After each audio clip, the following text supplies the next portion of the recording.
A continuación, escucharás el noticiero más importante del territorio venezolano. La prensa tiene voz.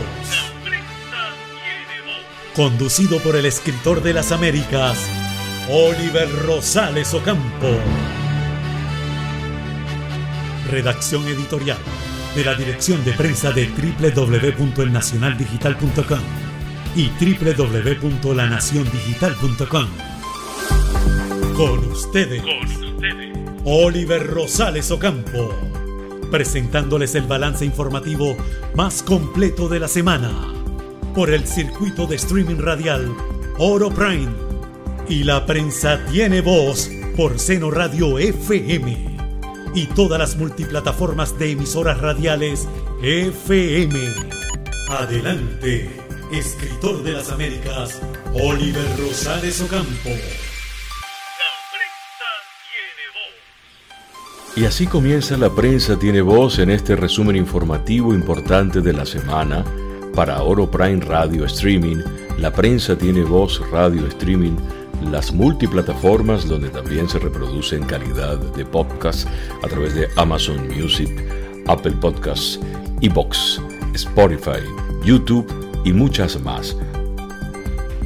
Una producción editorial del nacionaldigital.com, elpaís.com.be, lanaciondigital.com, laprensatienevoz.com y por supuesto también de beverlytribune.com, donde estaremos actualizando esta semana noticias de las series más vistas, galardonadas y el resumen tan esperado de los premios Oscar de este año 2025. Vamos a comenzar este resumen informativo con un análisis que hace la BBC Mundo sobre las recientes protestas de jubilados e hinchas de fútbol contra el gobierno de Milei. Vamos a escuchar. Son las escenas caóticas que dejó la jornada de protestas en Buenos Aires, donde la policía se enfrentó a los jubilados y grupos que les apoyan. Cada miércoles hace varios meses, los retirados protestan por el plan de recortes o la conocida motosierra del presidente Milei, por la que aseguran que han perdido su poder adquisitivo y que tienen menos acceso a medicamentos. Pero este miércoles a los jubilados se sumaron sindicatos, organizaciones sociales, hinchas de fútbol, jóvenes, como muestra de solidaridad. Los fuertes choques con la policía dejaron más de 120 detenidos, de los cuales 94 fueron liberados al día siguiente y al menos 46 heridos. Dos de los heridos más graves fueron un fotógrafo, Pablo Grillo, que fue impactado en el cráneo por una cápsula de gas lacrimógeno, y un agente que fue herido por un arma de fuego. No me gusta ningún político, pero no me gusta que nos traten como nos están tratando. Soy jubilada, trabajé toda mi vida y vengo para defender a todos mis compañeros jubilados. Hace unas semanas hubo un incidente entre la policía y un jubilado que vestía una camiseta del club de fútbol Chacarita. Y las imágenes de la golpiza del hombre llevaron a los simpatizantes de diversos clubes a sumarse a la marcha de este 12 de marzo. Ante la gravedad de los incidentes, la ministra de Seguridad Nacional de Argentina, Patricia Bullrich, publicó en la red social X que las Fuerzas Armadas estaban desplegadas para hacer cumplir el protocolo. También sostuvo que había grupos preparados para matar. Ante la represión, cientos de personas se concentraron para un cacerolazo frente a la Casa Rosada. Bueno, y prácticamente esta información que estamos presentando de lo que se ha vivido esta semana. Pero cambiando un poco el panorama, vamos a escuchar este pequeño reportaje también de la BBC Mundo, por supuesto de la BBC de Londres, que hace acerca de esto que derriban zona del Amazonas para una carretera con miras a una cumbre ambiental. ¿De qué tratará todo esto? Vamos a escucharlo. Esta nueva autopista atraviesa el Amazonas, por supuesto. Se está construyendo para la cumbre del clima COP30 de noviembre. Este agricultor de que ahí ha perdido parte de sus árboles por la obra. Dice, nuestro temor es que alguien venga aquí y mire, tome lo que necesito. Esta área está aquí para hacer una belleza natural, para construir una gasolinera, un almacén de productos o un cobertizo que pasará un camión para almacenar productos. De aquí tiene que ser retirado. Esta clínica veterinaria que está allí va a ser retirada también. La nueva carretera afectará la zona ambiental. Vamos a perder una zona que es medio ambiente natural de estas especies, y pensar qué se puede hacer con esto. Estos animales que fueron sacados ahí, ¿dónde van a quedar? Así que afecta directamente la conservación de las especies. Las autoridades aseguran que la autopista será sostenible y tendrá paso de fauna, carriles para bicicletas e iluminación solar. También se están construyendo hoteles y se ampliará el aeropuerto. Algunos residentes creen que la cumbre beneficiará a la zona. Dice así que creo que la COP30 va a ser un gran problema para el pueblo amazónico, más específicamente para los residentes de la localidad. El pueblo parece y espera que esta cumbre 30 deje un legado, pero ¿cuáles van a ser las consecuencias? Es la pregunta que se hacen los residentes. Allí, como bien lo dije, se está construyendo para la cumbre del clima COP30 de noviembre. Vamos a hacer una pequeña transición ya a otro tema interesante en La Prensa Tiene Voz. Y hablemos de una noticia también relevante esta semana. En materia de astronomía vamos a escuchar, y que le gusta también a quienes son amantes del mundo de la astrología, ¿qué es la famosa luna de sangre y por qué se ve rojiza? Es la pregunta que nos hacemos. ¿Has oído hablar de la luna de sangre? En América y en las partes más occidentales de África y Europa podrá verse una entre este 13 y 14 de marzo. Se trata en realidad de un eclipse lunar total que ocurre cuando la luna pasa por la parte más oscura de la sombra de la Tierra, llamada la umbra, y adquiere un color cobrizo. Esto ocurre porque cuando la luz del sol golpea la atmósfera de la Tierra, las longitudes de onda más largas, como las azules, se dispersan, mientras que las longitudes de onda más cortas, como las rojas, se curvan hacia la umbra de la Tierra, dándole ese característico color cobrizo. Para verlo no necesitas ningún tipo de equipo especial, simplemente mirar hacia arriba.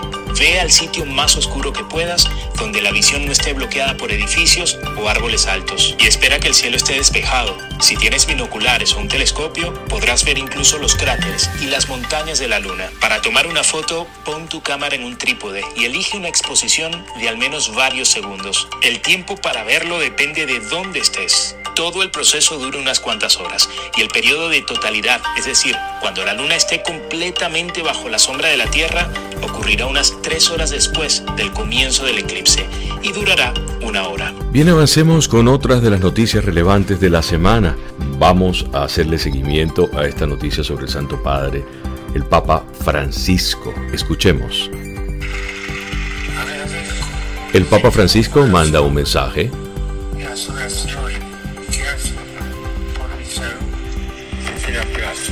Los acompaño acá. Que Dios los bendiga. Y que la Virgen cuide. Gracias.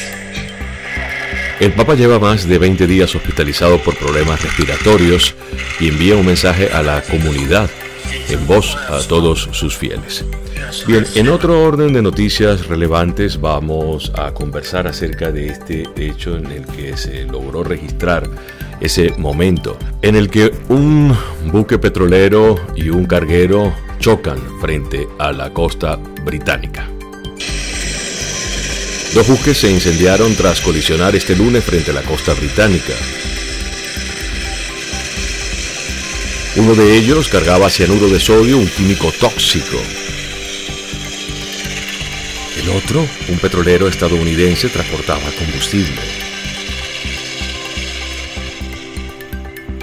Al menos 36 tripulantes fueron rescatados y llevados a puerto. Las autoridades temen el impacto ambiental del accidente.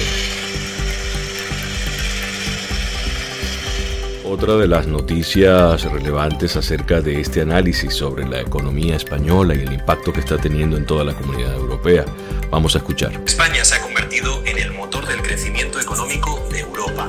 En 2024 creció un 3,2%, muy por encima del resto de los grandes países de la Unión Europea. De hecho, el 40% del crecimiento de la eurozona el año pasado se debió al aporte de España. Y esto es en parte gracias a la inmigración. Atrás quedan los años en los que el país se encontró al borde del abismo financiero tras la crisis de 2008 y el estallido de su burbuja inmobiliaria, aunque sigue enfrentando, sin embargo, problemas estructurales estructurales. En este video te contamos cómo la cuarta economía de Europa logró darle la vuelta a su situación y qué tienen que ver en ello colombianos, venezolanos o ecuatorianos. La revista The Economist calificó a España como la economía desarrollada con mejor desempeño del mundo en 2024. Mientras el PIB del país se expandió por encima del 3% este pasado año, los de Francia o Reino Unido apenas llegaron al 1% y otros, como el de Alemania, se contrajeron. Además, España, gobernada por una coalición de centroizquierda y presidida por el socialista Pedro Sánchez desde 2018, ha logrado en estos años aumentar un 60% el salario mínimo. En este contexto, logró niveles récord de empleo en 2024 y su tasa de desempleo se encuentra ahora en el 10,6%, una cifra aún elevada, pero también su nivel más bajo desde 2008. Uno de los factores que han tirado del crecimiento ha sido la rápida recuperación tras la pandemia de su sector turístico, que es uno de los pilares de su economía. España recibió un récord de 94 millones de visitantes en 2024 y compite con Francia, que recibió 100 millones por ser el mayor centro turístico del mundo. Además, el crecimiento económico se ha visto respaldado por los fondos de recuperación post-pandemia del programa Next Generation de la Unión Europea. España recibirá 163.000 millones de euros hasta 2026, que son unos 169.000 millones de dólares, y es el país que más recibirá junto con Italia. Y España además está invirtiendo este dinero, según el gobierno, en el sistema ferroviario, en la industria de vehículos eléctricos y en subvenciones para pequeñas empresas. La producción de energía verde del país se considera también otro factor favorable, no solo para garantizar la electricidad, sino para estimular la inversión. De hecho, España cuenta con la segunda mayor infraestructura de energía renovable de la Unión Europea. Además, se ha beneficiado de su menor dependencia del gas ruso en comparación con otros de Europa, cuyo suministro se vio alterado por el inicio de la guerra en Ucrania en 2022. Aunque uno de los grandes desafíos para España ha sido la crisis del coste de la vida. En julio de 2022 la inflación alcanzó un máximo anual del 11% y los precios de la energía afectaron especialmente a los españoles. Pero a finales de 2024 había vuelto a caer al 2,8%. Para cerrar este avance informativo, este año se celebra el 25 aniversario del London Eye, uno de los atractivos turísticos más populares del Reino Unido. Se han realizado más de 70 millones de viajes en sus famosas cápsulas con visitas al río Támesis. Así que vamos a también agradecerle a todos quienes hacen posible que se lleve este programa. Juan Vicente, el Café de la Gente, una empresa que sigue constante. Y por supuesto todo el contenido informativo disponible en elpaís.com.be. elpaís.com.be Venezuela. Noticias verdaderas, no se confunda. elnacionaldigital.com, lanaciondigital.com, laprensatieneboz.com y esperen el reportaje especial que tenemos en TheBeverlyTribune.com. Este servidor, quien les habla, Oliver Rosales Ocampo, también conocido como el escritor de las Américas, se despide hasta otro encuentro en La Prensa Tiene Voz. Gracias por haberte conectado con el lado positivo de las noticias. La Prensa Tiene Voz, la voz del cuarto poder, con Oliver Rosales Ocampo, el escritor de las Américas. Será hasta una entrega el próximo sábado, cuando estaremos escuchando el balance informativo más importante del territorio venezolano. La Prensa Tiene Voz. La Prensa Tiene Voz.